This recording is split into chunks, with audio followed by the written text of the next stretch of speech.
आशा करते हैं कि आप लोग अच्छे होंगे और आप लोगों की रेलवे आरपीएफ कांस्टेबल परीक्षा की तैयारी बेहतर चल रही होगी। तो आज की इस क्लास में मैं आप लोगों को कुछ ऐसे चुनिंदा प्रश्न कराने वाला हूं जो कि आपके रेलवे आरपीएफ कांस्टेबल के एग्जाम के लिए बहुत ही ज़्यादा महत्वपूर्ण है, अति संभावित प्रश्न है। तो आपको करना क्या है, क्लास को पूरा देखना है। तो इसमें मैं आप लोगों के सामने टोटल 80 क्वेश्चन डिस्कस करूंगा। अगर आप लोगों ने इन 80 क्वेश्चंस में 70 क्वेश्चंस के सही जवाब दिए तो आप लोग समझ लीजिएगा आरपीएफ कांस्टेबल की तैयारी जो है आप लोगों की वो काफ़ी हद तक अच्छी है।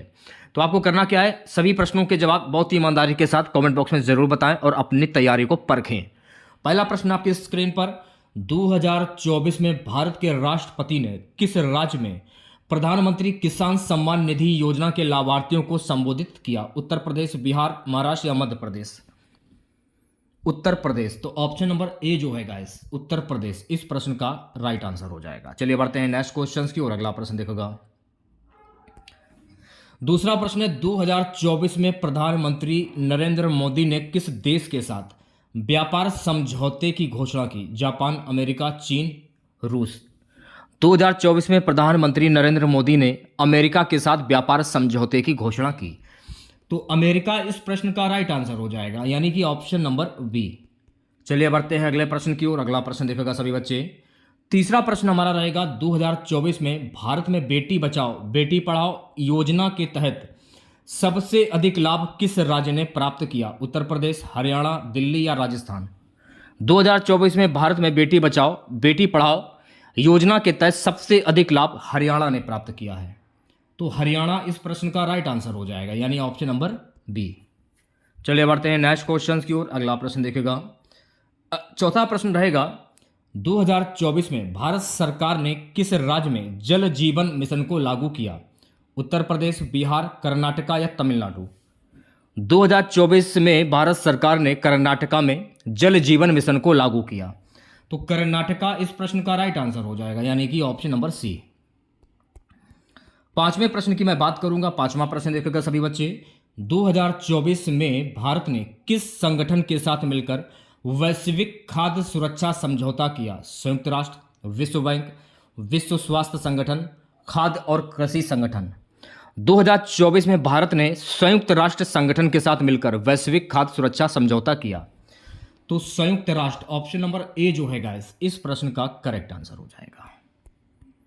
चलिए बढ़ते हैं नेक्स्ट क्वेश्चन की ओर। अगला प्रश्न देखेगा सभी बच्चे। छठा, 2024 में भारत के प्रधानमंत्री ने किस राज्य में प्रधानमंत्री ग्रामीण सड़क योजना के तहत 5000 किलोमीटर सड़कों का उद्घाटन किया? उत्तर प्रदेश, राजस्थान, मध्य प्रदेश या बिहार?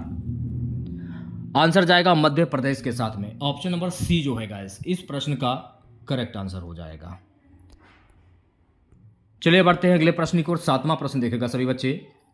सातवां प्रश्न हमारा रहेगा, 2024 में भारत सरकार ने किस राज्य में राष्ट्रीय वानिकी मिशन शुरू किया? हिमाचल प्रदेश, उत्तराखंड, पश्चिम बंगाल, मध्य प्रदेश? 2024 में भारत के प्रधानमंत्री ने 2024 में भारत सरकार ने किस राज्य में राष्ट्रीय वानिकी मिशन शुरू किया है? उत्तराखंड इस प्रश्न का राइट आंसर हो जाएगा, यानी कि ऑप्शन नंबर वी करेक्ट हो जाएगा। आठवें प्रश्न की मैं बात करूंगा। सो गाइस, आठवां प्रश्न देखेगा, 2024 में पद्म पुरस्कार किस क्षेत्र में दिए गए थे? खेल, साहित्य, विज्ञान, इन सभी में?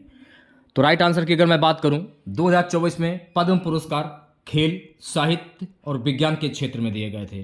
तो इस प्रश्न का जो राइट आंसर जाएगा ऑप्शन नंबर डी के साथ में। नवे प्रश्न की मैं बात करूंगा। सो गाइस, नवा प्रश्न देखेगा। नवा प्रश्न रहेगा, 2024 में आत्मनिर्भर भारत अभियान के तहत भारत सरकार ने किस क्षेत्र में सबसे बड़ी घोषणा की? शिक्षा, कृषि, रक्षा, परिवहन?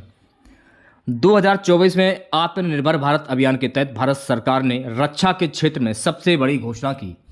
तो राइट आंसर की अगर मैं बात करूं, इस प्रश्न का राइट आंसर जाएगा ऑप्शन नंबर सी के साथ में। दसवां प्रश्न देखेगा सभी बच्चे। दसवां प्रश्न हमारा रहेगा, 2024 में भारत में किस स्थान पर ऑल इंडिया टेक्नोलॉजी हब की शुरुआत हुई? दिल्ली, बेंगलुरु, पुणे, चंडीगढ़?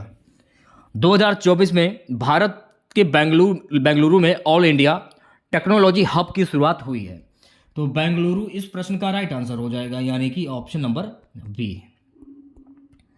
11वें क्वेश्चन की मैं बात करूंगा। सो गाइस, 11वां प्रश्न देखेगा, 2024 में भारत सरकार ने किस राज्य में स्वच्छ भारत मिशन के तहत नए सफाई उपकरणों का वितरण किया? महाराष्ट्र, उत्तर प्रदेश, बिहार, राजस्थान। 2024 में भारत सरकार ने महाराष्ट्र में स्वच्छ भारत मिशन के तहत नई सफाई उपकरणों का वितरण किया। तो महाराष्ट्र इस प्रश्न का राइट आंसर हो जाएगा, यानी कि option number A. So guys 12वां प्रश्न देखेगा। 12वां प्रश्न हमारा रहेगा 2024 में भारत सरकार ने किस राज्य में डिजिटल इंडिया योजना के तहत वाईफाई हॉटस्पॉट शुरू किया है? कर्नाटका, उत्तर प्रदेश, मध्य प्रदेश, हरियाणा। मध्य प्रदेश इस प्रश्न का राइट आंसर हो जाएगा, यानी कि ऑप्शन नंबर सी करेक्ट हो जाएगा। 12वां प्रश्न देखेगा सभी बच्चे। सो गाइस 13वां प्रश्न है, 12वां हो चुका है, हाँ ये वाला हो चुका है। 13वां प्रश्न देखेगा। 13वां प्रश्न है 2024 में भारत सरकार ने किस राज्य में आयुष्मान भारत योजना के तहत चिकित्सा सहायता योजना को शुरू किया? उत्तर प्रदेश, छत्तीसगढ़, राजस्थान, दिल्ली। 2024 में भारत सरकार ने छत्तीसगढ़ राज्य में आयुष्मान भारत योजना के तहत चिकित्सा सहायता योजना को शुरू किया है। तो राइट आंसर की अगर मैं बात करूं, इस प्रश्न का राइट आंसर जाएगा मेरे प्यारे बच्चों ऑप्शन नंबर वी के साथ में। अगला प्रश्न देखेगा। देखिए, अगर आप लोगों को वाकई में क्लास पसंद आ रही हो तो सभी बच्चों से मैं कहना चाहूँगा, अगर आप लोगों ने अभी तक क्लास को लाइक नहीं किया है तो प्लीज़ क्लास को लाइक करके जाइएगा। अगला प्रश्न है 2024 में भारत में इलेक्ट्रिक वाहन नीति किस राज्य ने सबसे पहले लागू की? दिल्ली, महाराष्ट्र, उत्तर प्रदेश, गुजरात। 2024 में भारत में इलेक्ट्रिक वाहन नीति को गुजरात ने लागू किया है। तो गुजरात, ऑप्शन नंबर डी जो लोग बता रहे हैं वो सभी लोग बिल्कुल करेक्ट हो जाएंगे। चलिए बढ़ते हैं नेक्स्ट क्वेश्चन की ओर। 15वां प्रश्न देखेगा सभी बच्चे। सो गाइस 15वां प्रश्न रहेगा 2024 में भारत सरकार ने किस राज्य में स्मार्ट सिटी परियोजना के तहत नवीनतम नगर विकास कार्यों की शुरुआत की? मुंबई, चेन्नई, अहमदाबाद, कोलकाता। 2024 में भारत सरकार ने अहमदाबाद में स्मार्ट सिटी परियोजना के तहत नवीनतम नगर विकास कार्यों की शुरुआत की। तो अहमदाबाद इस प्रश्न का राइट आंसर हो जाएगा, यानी कि ऑप्शन नंबर सी। 16वें प्रश्न की मैं बात करूंगा। सो गाइस 16वां प्रश्न देखेगा 2024 में भारत सरकार ने किस राज्य में कृषि उन्नति योजना का उद्घाटन किया? पंजाब, हरियाणा, उत्तर प्रदेश, राजस्थान। 2024 में भारत सरकार ने पंजाब राज्य में कृषि उन्नति योजना का उद्घाटन किया। तो पंजाब इस प्रश्न का राइट आंसर हो जाएगा, यानी कि ऑप्शन नंबर ए। ठीक है, चलिए बढ़ते हैं नेक्स्ट क्वेश्चन की ओर। अगला प्रश्न देखेगा सभी बच्चे। अगला प्रश्न रहेगा हमारा 2024 में भारत ने किस देश के साथ न्यूक्लियर पावर समझौता किया? जापान, रूस, अमेरिका, फ्रांस। 2024 में भारत ने फ्रांस के साथ न्यूक्लियर पावर समझौता किया है। तो फ्रांस इस प्रश्न का राइट आंसर हो जाएगा, यानी कि ऑप्शन नंबर डी। 18वें प्रश्न की मैं बात करूंगा। सो गाइस 18वां प्रश्न देखेगा। 18वां प्रश्न हमारा रहेगा 2024 में भारत सरकार ने किस योजना के तहत किसानों को 10,000 रुपए तक की कृषि ऋण राशि प्रदान की? प्रधानमंत्री कृषि योजना, किसान डेबिट क्रेडिट कार्ड, कृषि समृद्धि योजना, कृषि लोन योजना, किसान क्रेडिट कार्ड योजना। तो इस प्रश्न का जो राइट आंसर जाएगा मेरे प्यारे बच्चों ऑप्शन नंबर वी के साथ में। 19वें प्रश्न की मैं बात करूंगा। सो गाइस 19वां प्रश्न देखेगा 2024 में भारत सरकार ने किस योजना के तहत गांवों में इंटरनेट की सुविधा उपलब्ध कराई? डिजिटल इंडिया, स्मार्ट विलेज, प्रधानमंत्री ग्रामीण योजना, एक गांव एक नेटवर्क। 2024 में भारत सरकार ने किसान क्रेडिट कार्ड योजना के तहत, डिजिटल इंडिया के तहत, डिजिटल इंडिया इंटरनेट की सुविधा उपलब्ध कराई है। तो ऑप्शन नंबर ए जो है इस प्रश्न का करेक्ट आंसर हो जाएगा। ठीक है, चलिए बढ़ते हैं नेक्स्ट क्वेश्चन की ओर। 20वें प्रश्न की मैं बात करूंगा। सो गाइस 20वां प्रश्न हमारा रहेगा 2024 में भारत में किस राज्य ने स्वास्थ्य मिशन के तहत नवजात बच्चों के लिए निःशुल्क चिकित्सा सेवा शुरू की? केरल, उत्तर प्रदेश, बिहार या उड़ीसा। केरल इस प्रश्न का राइट आंसर हो जाएगा, यानी कि ऑप्शन नंबर ए करेक्ट हो जाएगा। प्यारे बच्चों अगला प्रश्न देखेगा। अगला प्रश्न रहेगा हमारा कि 2024 में किस देश ने अपनी संसद में एक नई जलवायु परिवर्तन कानून पारित किया? अमेरिका, फ्रांस, ब्रिटेन या जापान। 2024 में ब्रिटेन ने अपनी संसद में एक नई जलवायु परिवर्तन कानून को पारित किया है। सो गाइस ब्रिटेन इस प्रश्न का राइट आंसर हो जाएगा, यानी कि ऑप्शन नंबर सी। 22वें प्रश्न की मैं बात करूंगा। सो गाइस 22वां प्रश्न देखेगा। 22वां प्रश्न हमारा रहेगा 2024 में किस देश ने अपनी मुद्रा के डिजिटलीकरण की शुरुआत की? चीन, भारत, यूरोपीय संघ या रूस? 2024 में चाइना ने अपनी मुद्रा के डिजिटलीकरण की शुरुआत की है। तो चाइना इस प्रश्न का राइट आंसर हो जाएगा, यानी कि ऑप्शन नंबर ए करेक्ट हो जाएगा। 23वां प्रश्न देखिएगा सभी बच्चे। 23वां प्रश्न हमारा रहेगा, 2024 में किस देश ने वर्ल्ड हंगर इंडेक्स में अपनी स्थिति सुधारने के लिए नई योजनाएं बनाई? भारत, पाकिस्तान, बांग्लादेश या नेपाल? 2024 में भारत ने वर्ल्ड हंगर इंडेक्स में अपनी स्थिति सुधारने के लिए नई योजनाएं बनाई हैं। तो ऑप्शन नंबर ए जो है गाइस इस प्रश्न का करेक्ट आंसर हो जाएगा। 24वें प्रश्न की मैं बात करूंगा। 24वां प्रश्न देखेगा, 2024 में किस देश ने एशियाई खेलों में सबसे अधिक स्वर्ण पदक जीते? जापान, चीन, भारत या दक्षिण कोरिया? 2024 में चाइना ने एशियाई खेलों में सबसे अधिक स्वर्ण पदक अपने नाम किए हैं। तो चाइना इस प्रश्न का राइट आंसर हो जाएगा, यानी कि option number B. So guys 25वां प्रश्न देखेगा। 25वां प्रश्न रहेगा हमारा, 2024 में अंतर्राष्ट्रीय क्रिकेट परिषद आईसीसी ने किस देश की मेजबानी करने के लिए चुना? भारत, पाकिस्तान, ऑस्ट्रेलिया या इंग्लैंड? 2024 में अंतर्राष्ट्रीय क्रिकेट परिषद आईसीसी ने भारत को मेजबानी करने के लिए चुना है। तो राइट आंसर की अगर मैं बात करूं, इस प्रश्न का जो राइट आंसर जाएगा मेरे प्यारे बच्चों ऑप्शन नंबर ए के साथ में। 26वां प्रश्न देखेगा, 2024 में कौन सा देश यूरोपीय अंतरिक्ष एजेंसी का नया सदस्य बना? स्विट्जरलैंड, भारत, कनाडा, रूस? 2024 में कौन सा देश यूरोपीय अंतरिक्ष एजेंसी का नया सदस्य बना है? स्विट्जरलैंड। स्विट्जरलैंड इस प्रश्न का करेक्ट आंसर हो जाएगा, यानी कि ऑप्शन नंबर ए। चलिए बढ़ते हैं नेक्स्ट क्वेश्चन की ओर। अगला प्रश्न देखेगा, 2024 में किस देश ने विश्व स्वास्थ्य संगठन WHO के खिलाफ कानूनी कार्रवाई शुरू की? अमेरिका, रसिया, चाइना या पाकिस्तान? 2024 में अमेरिका ने विश्व स्वास्थ्य संगठन WHO के खिलाफ कानूनी कार्रवाई शुरू की है। तो ऑप्शन नंबर ए जो है गाइस अमेरिका इस प्रश्न का करेक्ट आंसर हो जाएगा। नेक्स्ट क्वेश्चन देखेगा, 28वां प्रश्न हमारा रहेगा, 2024 में किस देश ने एशियन डेवलपमेंट बैंक में योगदान बढ़ाने का ऐलान किया? भारत, जापान, पाकिस्तान या चाइना? 2024 में जापान ने एशियन डेवलपमेंट बैंक में योगदान बढ़ाने का ऐलान किया है।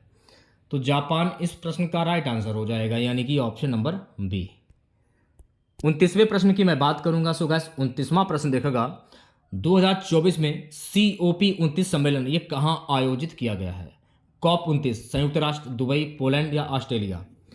2024 में COP29 सम्मेलन दुबई में आयोजित किया गया है। तो दुबई इस प्रश्न का राइट आंसर हो जाएगा, ऑप्शन नंबर बी। चलिए बढ़ते हैं नेक्स्ट क्वेश्चन की ओर। अगला प्रश्न देखेगा सभी बच्चे, 2024 में किस देश ने अपने ऐतिहासिक और सांस्कृतिक धरोहर को यूनिकॉर्न चेक लिस्ट में शामिल किया? भारत, जापान, रूस या चाइना? 2024 में भारत ने अपने ऐतिहासिक और सांस्कृतिक धरोहर को यूनिकॉर्न चेक लिस्ट में शामिल किया है। तो भारत इस प्रश्न का राइट आंसर हो जाएगा, ऑप्शन नंबर ए। चलिए बढ़ते हैं नेक्स्ट क्वेश्चन की ओर। अगला प्रश्न देखेगा सभी बच्चे, 2024 में किस देश ने स्मार्ट फ्रंटियर योजना के तहत अंतरिक्ष मिशन का शुभारंभ किया? जापान, अमेरिका, रूस या भारत? 2024 में भारत ने स्मार्ट फ्रंटियर योजना के तहत अंतरिक्ष मिशन का शुभारंभ किया है। तो राइट आंसर की अगर मैं बात करूं, इस प्रश्न का राइट आंसर जाएगा ऑप्शन नंबर डी के साथ में। अगला प्रश्न देखेगा सभी बच्चे प्यारे बच्चों। अगला प्रश्न रहेगा, 2024 में किस देश ने इलेक्ट्रिक वाहनों को बढ़ावा देने के लिए नई नीति लागू की? ब्रिटेन, जर्मनी, भारत या जापान? 2024 में भारत ने इलेक्ट्रिक वाहनों को बढ़ावा देने के लिए एक नई नीति लागू की है। तो ऑप्शन नंबर सी जो है गाइस इस प्रश्न का राइट आंसर हो जाएगा। चलिए बढ़ते हैं नेक्स्ट क्वेश्चन की ओर। अगला प्रश्न देखेगा सभी बच्चे, 2024 में किस देश ने सर्कुलेटिंग क्रेडिट प्रणाली को लागू किया? रूस, अमेरिका, भारत या चीन? 2024 में चाइना ने सर्कुलेटिंग क्रेडिट प्रणाली को लागू किया है। तो चीन इस प्रश्न का राइट आंसर हो जाएगा, यानी कि ऑप्शन नंबर डी। चलिए बढ़ते हैं नेक्स्ट क्वेश्चन की ओर। अगला प्रश्न देखेगा सभी बच्चे। सो गाइस अगला प्रश्न हमारा रहेगा, 2024 में किस देश ने अफ्रीकी संघ के सदस्य देशों से सौर ऊर्जा परियोजनाओं को बढ़ावा देने के लिए समझौता किया? भारत, फ्रांस, चीन, दक्षिण अफ्रीका? आंसर जाएगा फ्रांस के साथ में। ऑप्शन नंबर वी जो है गाइस इस प्रश्न का राइट आंसर हो जाएगा। चलिए बढ़ते हैं नेक्स्ट क्वेश्चन की ओर। अगला प्रश्न देखेगा सभी बच्चे, 2024 में किस देश ने अपनी अर्थव्यवस्था को ग्रीन एनर्जी पर आधारित किया? सिंगापुर, जर्मनी, कनाडा या ऑस्ट्रेलिया? 2024 में जर्मनी ने अपनी अर्थव्यवस्था को ग्रीन एनर्जी पर आधारित किया है। तो जर्मनी इस प्रश्न का राइट आंसर हो जाएगा, यानी कि ऑप्शन नंबर वी। 36वां प्रश्न देखेगा सभी बच्चे। 36वां प्रश्न रहेगा, 2024 में किस देश ने अपने नागरिकों के लिए संस्कृत शिक्षा को अनिवार्य किया? भारत, नेपाल, बांग्लादेश या श्रीलंका? 2024 में नेपाल ने अपने नागरिकों के लिए संस्कृत शिक्षा को अनिवार्य किया है। तो ऑप्शन नंबर वी जो है गाइस इस प्रश्न का करेक्ट आंसर हो जाएगा। चलिए बढ़ते हैं नेक्स्ट क्वेश्चन की ओर। अगला प्रश्न देखेगा। अगला प्रश्न क्या है, 2024 में किस देश ने महिला सशक्तिकरण के लिए एक नई राष्ट्रीय नीति लागू की? अमेरिका, ऑस्ट्रेलिया, भारत या जापान? 2024 में भारत ने महिला सशक्तिकरण के लिए एक नई राष्ट्रीय नीति लागू की है। तो ऑप्शन नंबर सी जो है गाइस इस प्रश्न का राइट आंसर हो जाएगा। 38वें प्रश्न की मैं बात करूंगा। सो गाइस 38वां प्रश्न देखेगा, 2024 में किस देश ने ब्लैक होल रिसर्च में नई उपलब्धि हासिल की? रूस, भारत, अमेरिका या ब्रिटेन? 2024 में अमेरिका ने ब्लैक होल रिसर्च में नई उपलब्धि हासिल की है। तो ऑप्शन नंबर सी जो है गाइस इस प्रश्न का राइट आंसर हो जाएगा, अमेरिका। 39वां प्रश्न देखेगा, 2024 में किस देश ने अपनी शिक्षा प्रणाली में तकनीकी शिक्षा को प्रमुखता दी? भारत, जापान, चीन या कनाडा? 2024 में भारत ने अपनी शिक्षा प्रणाली में तकनीकी शिक्षा को प्रमुखता दी है। तो राइट आंसर की अगर मैं बात करूं इस प्रश्न का राइट आंसर जाएगा ऑप्शन नंबर ए के साथ में। 40वें प्रश्न की मैं बात करूंगा। सो गाइस 40वां प्रश्न देखेगा। 40वां प्रश्न हमारा रहेगा, 2024 में किस देश ने स्मार्ट सिटी बनाने के लिए नई धनराशि का निवेश किया? फ्रांस, अमेरिका, भारत या ब्रिटेन? 2024 में भारत ने स्मार्ट सिटी बनाने के लिए नई धनराशि का निवेश किया है। तो भारत इस प्रश्न का राइट आंसर हो जाएगा, यानी कि ऑप्शन नंबर सी। जो भी बच्चे इस चैनल के साथ में नहीं जुड़े हैं तो सभी बच्चों से मैं रिक्वेस्ट करना चाहूँगा, प्लीज़ चैनल को जरूर सब्सक्राइब करें। अगर आप लोगों ने अभी तक इस क्लास को लाइक नहीं किया है तो लाइक करके जाइएगा। भारत में संविधान को अपनाया गया था 1947, 1948, 1950, 1952। तो भारत में संविधान को कब अपनाया गया था? तो भारत में संविधान को वर्ष 1950 में अपनाया गया था। ऑप्शन नंबर सी करेक्ट हो जाएगा। चलिए बढ़ते हैं नेक्स्ट क्वेश्चन की ओर। अगला प्रश्न देखेगा। 42वां प्रश्न रहेगा हमारा, भारतीय समाज में जातिवाद की समस्या किसने पहचानी थी? डॉक्टर भीमराव अम्बेडकर, महात्मा गांधी, जवाहरलाल नेहरू, इंदिरा गांधी? भारतीय समाज में जातिवाद की समस्या डॉक्टर भीमराव अम्बेडकर ने पहचानी थी। तो doctor Bhimrao Ambedkar option number A correct हो जाएगा। ठीक है, चलिए बढ़ते हैं नेक्स्ट क्वेश्चन की ओर। अगला प्रश्न देखेगा, महिलाओं के अधिकारों की रक्षा हेतु भारतीय संविधान में कौन सी धारा है? धारा 21, धारा 51A, धारा 15, धारा 377? महिला के अधिकारों की रक्षा हेतु भारतीय संविधान में कौन सी धारा है? धारा 15। तो इस प्रश्न का जो राइट आंसर जाएगा ऑप्शन नंबर सी के साथ में है। अगला प्रश्न देखेगा, आधिकारिक भाषा के रूप में हिंदी को कब अपनाया गया था? 1950 में, 1956 में, 1965 में, 1947 में? आधिकारिक भाषा के रूप में हिंदी को वर्ष 1965 में अपनाया गया था। तो 1965 इस प्रश्न का राइट आंसर हो जाएगा, option number C. So guys अगला प्रश्न देखेगा। अगला प्रश्न हमारा रहेगा, महात्मा गांधी ने नमक सत्याग्रह की शुरुआत किस वर्ष में की थी? 1929, 1930, 1931, 1942? महात्मा गांधी ने नमक सत्याग्रह की शुरुआत वर्ष 1930 में की थी। तो वर्ष 1930 ऑप्शन नंबर वी जो है गाइस इस प्रश्न का राइट आंसर हो जाएगा। भारतीय संविधान का मूल कर्तव्य किस अनुच्छेद में वर्णित है? अनुच्छेद 21, अनुच्छेद 51A, अनुच्छेद 45, अनुच्छेद 72? भारतीय संविधान का मूल कर्तव्य जो है ना अनुच्छेद 51A में वर्णित है। तो अनुच्छेद 51A ऑप्शन नंबर वी जो है इस प्रश्न का राइट आंसर हो जाएगा। अगला प्रश्न हमारा रहेगा, समान वेतन का अधिकार भारतीय संविधान के किस अनुच्छेद में शामिल है? अनुच्छेद 14, अनुच्छेद 39D, अनुच्छेद 45, अनुच्छेद 49? समान वेतन का अधिकार भारतीय संविधान के अनुच्छेद 39D में वर्णित है। तो ऑप्शन नंबर वी जो है इस प्रश्न का राइट आंसर हो जाएगा। चलिए बढ़ते हैं अगले प्रश्न की ओर। अगला प्रश्न देखेगा, भारतीय राष्ट्रीय कांग्रेस की स्थापना किस वर्ष में हुई थी? 1857, 1885, 1900, 1915। भारतीय राष्ट्रीय कांग्रेस की स्थापना वर्ष 1885 ईस्वी में हुई थी। तो राइट आंसर की अगर मैं बात करूं, इस प्रश्न का राइट आंसर जाएगा ऑप्शन नंबर वी के साथ में। सो गाइस, अगला प्रश्न हमारा रहेगा, आपातकाल को संविधान के तहत किस अनुच्छेद में लागू किया जा सकता है? अनुच्छेद 21, अनुच्छेद 72, अनुच्छेद 356, अनुच्छेद 356 और 368। आपातकाल को संविधान के तहत अनुच्छेद 356 में वर्णित किया जा सकता है। तो अनुच्छेद 356 ऑप्शन नंबर सी जो है इस प्रश्न का राइट आंसर हो जाएगा। अगला प्रश्न देखेगा सभी बच्चे। अगला प्रश्न हमारा रहेगा, भारत में सामाजिक और आर्थिक न्याय सुनिश्चित करने के लिए संविधान में किस धारा का उल्लेख किया गया है? धारा 16, धारा 17, धारा 46, धारा 51। भारत में सामाजिक और आर्थिक न्याय सुनिश्चित करने के लिए संविधान में धारा 46 का उल्लेख किया गया है। तो धारा 46 ऑप्शन नंबर सी जो है गाइस इस प्रश्न का राइट आंसर हो जाएगा। अगला प्रश्न है, भारत में भारतीय रेल मंत्रालय की स्थापना कब हुई थी? 1857, 1947, 1950, 1900। भारत में भारतीय रेल मंत्रालय की स्थापना वर्ष 1857 ईस्वी में हुई थी। तो ऑप्शन नंबर ए करेक्ट हो जाएगा। एक मैं आपसे क्वेश्चन कर रहा हूं जिसका आंसर आपको कमेंट बॉक्स में बताना है। भारतीय रेल के जनक किसको कहा जाता है? भारतीय रेल का जनक किन्हें कहा जाता है, ये आपको कमेंट बॉक्स में बताना है। नेक्स्ट क्वेश्चन देखेगा सभी बच्चे।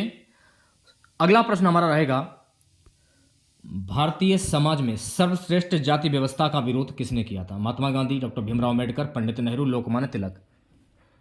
भारत में भारतीय समाज में सर्वश्रेष्ठ जाति व्यवस्था का विरोध किया था डॉक्टर भीमराव अम्बेडकर ने। तो इस प्रश्न का जो राइट आंसर जाएगा डॉक्टर भीमराव अंबेडकर के साथ में, ऑप्शन नंबर वी। चलिए बढ़ते हैं नेक्स्ट क्वेश्चंस की ओर। अगला प्रश्न देखेगा सभी बच्चे, भारतीय समाज में महिला सशक्तिकरण की दिशा में कौन सा कदम महत्वपूर्ण था? 1986 में बाल विवाह निषेध अधिनियम, 2005 में महिला आरक्षण बिल, 2013 में घरेलू हिंसा से सुरक्षा अधिनियम, उपयुक्त सभी।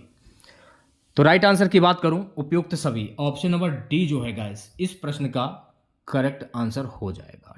चलिए बढ़ते हैं नेक्स्ट क्वेश्चंस की ओर। अगला प्रश्न देखेगा, भारतीय रेलवे के इतिहास में भारतीय रेलवे की पहली महिला ड्राइवर का नाम क्या है? कुसुम कुमार, सविता वर्मा, शांति देवी, कल्पना चौधरी। भारतीय रेलवे के इतिहास में भारतीय रेलवे की पहली महिला ड्राइवर का नाम क्या है? शांति देवी। तो शांति देवी ऑप्शन नंबर सी जो है गाइस इस प्रश्न का राइट आंसर हो जाएगा। ठीक है, चलिए बढ़ते हैं नेक्स्ट क्वेश्चन की ओर। अगला प्रश्न देखेगा, स्वच्छ भारत मिशन की शुरुआत किस दिन और किस वर्ष में हुई थी? 2 अक्टूबर 2014, 26 जनवरी 2015, 15 अगस्त 2016, 1 मई 2014। स्वच्छ भारत मिशन की शुरुआत किस दिन और किस वर्ष में हुई थी? तो 2 अक्टूबर 2014। तो ऑप्शन नंबर ए जो है गाइस इस प्रश्न का करेक्ट आंसर हो जाएगा। अगला प्रश्न देखेगा सभी बच्चे, मेक इन इंडिया अभियान का उद्देश्य क्या है? भारत में रोजगार बढ़ाना, विदेशी निवेश को आकर्षित करना, भारतीय निर्माताओं को बढ़ावा देना, उपयुक्त सभी। तो मेक इन इंडिया अभियान का उद्देश्य क्या है? ये सभी, उपयुक्त सभी। तो ऑप्शन नंबर डी जो है गाइस इस प्रश्न का करेक्ट आंसर हो जाएगा। 57 प्रश्न देखेगा, भारतीय समाज में दलितों के अधिकारों के लिए संघर्ष करने वाले नेता का नाम क्या है? महात्मा गांधी, ज्योतिराव फूले, डॉक्टर भीमराव अम्बेडकर या सभी।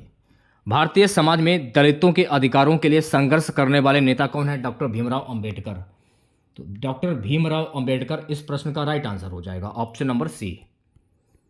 चलिए बढ़ते हैं नेक्स्ट क्वेश्चंस की ओर प्यारे बच्चों। अगला प्रश्न देखेगा, भारतीय समाज में बालकों के अधिकारों की सुरक्षा हेतु कौन सा अधिनियम बनाया गया है? बाल विवाह निषेध अधिनियम, बाल अधिकार संरक्षण अधिनियम, महिला एवं बाल विकास मंत्रालय, भारतीय बाल नीति। भारतीय समाज में बालकों के अधिकारों की सुरक्षा हेतु कौन सा अधिनियम बनाया गया है? बाल अधिकार संरक्षण अधिनियम। तो राइट आंसर की अगर मैं बात करूं तो प्यारे बच्चों इस प्रश्न का राइट आंसर जाएगा ऑप्शन नंबर वी के साथ में। नेक्स्ट क्वेश्चन देखेगा, भारतीय समाज में शिक्षा के क्षेत्र में सुधार के लिए राइट टू एजुकेशन कानून कब लागू हुआ था? 2005, 2009, 2010, 2011। भारतीय समाज में शिक्षा के क्षेत्र में सुधार के लिए राइट टू एजुकेशन कानून वर्ष 2010 में लागू हुआ था। तो 2010 ऑप्शन नंबर सी जो है गाइस इस प्रश्न का राइट आंसर हो जाएगा। अगला प्रश्न हमारा रहेगा 21वीं सदी में भारतीय समाज में जो सबसे महत्वपूर्ण परिवर्तन हुआ वह क्या है? महिला सशक्तिकरण, डिजिटल इंडिया, बालकों के अधिकार, जाति व्यवस्था का विरोध। 21वीं शताब्दी में भारतीय समाज में जो सबसे पहले महत्वपूर्ण परिवर्तन हुआ वह था डिजिटल इंडिया। तो ऑप्शन नंबर वी जो है गाइस इस प्रश्न का करेक्ट आंसर हो जाएगा। अगला प्रश्न देखेगा, प्राचीन भारत का सबसे प्रसिद्ध शिक्षा केंद्र कहां था? नालंदा, तक्षशिला, विक्रमशिला या पुष्कलावती। प्राचीन भारत का सबसे प्रसिद्ध शिक्षा का केंद्र था नालंदा विश्वविद्यालय, और नालंदा विश्वविद्यालय को ध्वस्त करने वाला कौन था? बख्तियार खिलजी। चलिए अब बढ़ते हैं नेक्स्ट क्वेश्चन की ओर। अगला प्रश्न हमारा रहेगा, गुप्त काल के दौरान कौन सा प्रमुख धर्म था? बौद्ध धर्म, जैन धर्म, हिंदू धर्म या इस्लाम धर्म। गुप्त काल के दौरान कौन सा प्रमुख धर्म था? हिंदू धर्म। तो ऑप्शन नंबर सी जो है इस प्रश्न का करेक्ट आंसर हो जाएगा। अगला प्रश्न देखिएगा, कौन सा ग्रंथ महाभारत में संकलित नहीं है? भगवत गीता, अनुशासन पर्व, वृषल पर्व या रामायण। कौन सा ग्रंथ महाभारत में संकलित नहीं है? तो रामायण। तो ऑप्शन नंबर डी जो है गाइस इस प्रश्न का करेक्ट आंसर हो जाएगा। अगला प्रश्न हमारा रहेगा, किस शासक ने पाटलिपुत्र को अपनी राजधानी बनाई थी? सम्राट अशोक, चंद्रगुप्त मौर्य, कनिष्क या विक्रमादित्य। किस शासक ने पाटलिपुत्र को अपनी राजधानी बनाया था? चंद्रगुप्त मौर्य ने। तो Chandragupta Maurya option number B जो है इस प्रश्न का राइट आंसर हो जाएगा। सो गाइस अगला प्रश्न देखिएगा, महाजनपदों के समय में प्राचीन भारत में कितने प्रमुख महाजनपद थे? 16, 18, 12 या 10। महाजनपदों के समय प्राचीन भारत में कुल महाजनपद थे 16। तो राइट आंसर की अगर मैं बात करूं इस प्रश्न का राइट आंसर जाएगा ऑप्शन नंबर ए के साथ में। अगला प्रश्न देखेगा, किस सम्राट ने बौद्ध धर्म को अपनाया और उसे प्रचारित किया था? सम्राट चंद्रगुप्त मौर्य, सम्राट अशोक, सम्राट हर्षवर्धन, सम्राट कनिष्क। सम्राट अशोक इस प्रश्न का राइट आंसर हो जाएगा ऑप्शन नंबर वी। सम्राट अशोक की अगर मैं बात करूं, अगर आपसे पूछ लिया जाए कि अशोक ने कलिंग पर आक्रमण कब किया था? 261 ईसा पूर्व में। अशोक ने किस धर्म को अपनाया था? तो अशोक ने बौद्ध धर्म को अपनाया था। ये आपको ध्यान रखना है। अशोक के जो शिलालेख थे इसको पढ़ने की जो कला थी किसके पास थी? जेम्स प्रिसेप के पास। तो ये आपको ध्यान में रखना है। अगला प्रश्न देखेगा, 67 प्रश्न क्या है, गुप्त काल को भारत का सोने की चिड़िया काल क्यों कहा जाता है? कला और संस्कृति की समृद्धि के कारण, व्यापार के कारण, धन की प्रचुरता के कारण या ये सभी। तो राइट आंसर जाएगा सभी। ऑप्शन नंबर डी जो है गाइस इस प्रश्न का राइट आंसर हो जाएगा। अगला प्रश्न देखेगा, सो गाइस अगला प्रश्न हमारा रहेगा कि राजतरंगिणी नामक ग्रंथ किसने लिखा था? भास्कराचार्य, कल्हड़, कालिदास या बाणभट्ट। तो राजतरंगिणी नामक ग्रंथ किसने लिखा था? कल्हड़ के द्वारा लिखा गया था। तो जो भी बच्चे ऑप्शन नंबर वी की ओर जा रहे हैं वो बच्चे बिल्कुल करेक्ट हो जाएंगे। अगला प्रश्न देखेगा सभी बच्चे, मौर्य साम्राज्य के किस शासक ने भारतीय उपमहाद्वीप के अधिकांश भाग पर शासन किया था? सम्राट चंद्रगुप्त मौर्य, सम्राट अशोक, सम्राट बिंदुसार, सम्राट हर्षवर्धन। मौर्य साम्राज्य के सम्राट अशोक ने भारतीय उपमहाद्वीप के अधिकांश भाग पर शासन किया था। सम्राट अशोक ऑप्शन नंबर वी जो है गाइस इस प्रश्न का करेक्ट आंसर हो जाएगा। चलिए बढ़ते हैं नेक्स्ट क्वेश्चन की ओर। अगला प्रश्न देखेगा सभी बच्चे, किस वाद्य यंत्र को महाभारत में प्रमुख स्थान प्राप्त है? वीणा, बांसुरी, मृदंग या शंख। किस वाद्य यंत्र को महाभारत में प्रमुख स्थान प्राप्त है? बांसुरी। ऑप्शन नंबर वी जो है गाइस इस प्रश्न का करेक्ट आंसर हो जाएगा। 71वां प्रश्न देखेगा, मध्यकालीन भारत में दिल्ली सल्तनत का पहला सुल्तान कौन था? कुतुबुद्दीन ऐबक, इल्तुतमिश, बलबन, अलाउद्दीन खिलजी। मध्यकालीन भारत में दिल्ली सल्तनत का पहला जो सुल्तान था वो था कुतुबुद्दीन ऐबक। तो Qutubuddin Aibak option number A correct हो जाएगा। अगला प्रश्न देखेगा, मध्यकालीन भारत में किसने जजिया कर की शुरुआत की थी? अकबर, औरंगजेब, बाबर या शाहजहां। तो मध्यकालीन भारत में जजिया कर की शुरुआत औरंगजेब के द्वारा की गई थी और इसे अकबर के द्वारा खत्म किया गया था। तो बी ऑप्शन जो है ये सही हो जाएगा। अगला प्रश्न क्या है, कौन सा राज्य मध्यकालीन भारत में मुगल साम्राज्य का हिस्सा नहीं था? बंगाल, राजस्थान, कश्मीर या पंजाब। कौन सा राज्य मध्यकालीन भारत में मुगल साम्राज्य का हिस्सा नहीं था? पंजाब। तो पंजाब ऑप्शन नंबर डी जो है गाइस इस प्रश्न का करेक्ट आंसर हो जाएगा। 74वां प्रश्न देखिएगा, मध्यकालीन भारत के किस सम्राट ने राजपूताना के साथ विवाह संबंध बनाए थे? अकबर, बाबर, शाहजहां या हुमायूं? मध्यकालीन भारत के जो अकबर सम्राट थे, इन्होंने राजपूताना के साथ विवाह संबंध बनाए थे। तो अकबर इस प्रश्न का राइट आंसर हो जाएगा, यानी कि ऑप्शन नंबर ए। 75वां प्रश्न देखेगा, मध्यकालीन भारत में मिर्जा नसरुद्दीन का अन्य नाम क्या था? अकबर, बाबर, शाहजहां या औरंगजेब? मध्यकालीन भारत में मिर्जा नसरुद्दीन का अन्य नाम था मेरे प्यारे बच्चों, बाबर। तो बाबर इस प्रश्न का राइट आंसर हो जाएगा, option number B. Next question देखेगा सभी बच्चे, मध्यकालीन भारत में आलमगीर उपनाम किसे दिया गया था? अकबर, औरंगजेब, शाहजहां या बाबर? औरंगजेब को दिया गया, तो Aurangzeb option number B correct हो जाएगा। अगला प्रश्न देखेगा, अगला प्रश्न हमारा है, नवाब शब्द किससे संबंधित है? मुगलों के सेना प्रमुख, एक सम्राट की उपाधि, एक क्षेत्रीय शासक, एक धार्मिक नेता। नवाब शब्द किससे संबंधित है? सुखा, नवाब शब्द जो है ना, एक क्षेत्रीय शासक से संबंधित है। एक क्षेत्रीय शासक, ऑप्शन नंबर सी करेक्ट हो जाएगा। अगला प्रश्न देखेगा सभी बच्चे, कौन सा सम्राट मध्यकालीन भारत में धर्मनिरपेक्ष नीतियों का प्रबल समर्थक था? अकबर, बाबर, शाहजहां या फिर औरंगजेब? अकबर, ऑप्शन नंबर ए जो है इस प्रश्न का राइट आंसर हो जाएगा। अगर आपसे पूछ लिया जाए कि दीन ए इलाही की स्थापना किसने की थी? अकबर के द्वारा। बुलंद दरवाजा का निर्माण भी अकबर के द्वारा ही करवाया गया था। मुगल साम्राज्य की स्थापना किसने की थी? बाबर ने की थी। ताजमहल का निर्माण किसने करवाया था? शाहजहां के द्वारा करवाया गया था। तो ये सारे पॉइंट आपको ध्यान रखना है। और जजिया कर को किसने लागू किया था? औरंगजेब ने। और अकबर ने जजिया कर को समाप्त किया था। तो ये सारे फैक्ट आपको ध्यान में रखने हैं। नेक्स्ट क्वेश्चन देखेगा सभी बच्चे। सो गाइस, अगला प्रश्न हमारा रहेगा, मध्यकालीन भारत के किस शासक ने बुद्ध और हिंदू धर्मों के बीच संवाद की शुरुआत की थी? बाबर, अकबर, पृथ्वीराज चौहान, अलाउद्दीन खिलजी? मध्यकालीन भारत के अकबर ने बुद्ध और हिंदू धर्मों के बीच संवाद की शुरुआत की थी। तो ऑप्शन नंबर वी जो है गाइस इस प्रश्न का करेक्ट आंसर हो जाएगा। आज की क्लास का लास्ट क्वेश्चन रहेगा मेरे प्यारे बच्चों, मध्यकालीन भारत में प्रसिद्ध राजमहल की स्थापत्य शैली किससे संबंधित? शाहजहां, अकबर, पृथ्वीराज चौहान या फिर औरंगजेब? आंसर आपका जाएगा Shahjahan, option number A correct हो जाएगा। तो कैसी लगी आज की ये क्लास? अगर आप लोगों को आज की ये क्लास वाकई में पसंद आई हो तो प्लीज़ क्लास को लाइक करके जाइएगा। चैनल पर नए हैं, अगर आप लोगों ने अभी तक चैनल को सब्सक्राइब नहीं किया है तो प्लीज़ चैनल को जरूर सब्सक्राइब करें और नोटिफिकेशन बेल ऑन करना ना भूलें। मिलते हैं नेक्स्ट वीडियो के साथ। जय हिंद, जय भारत।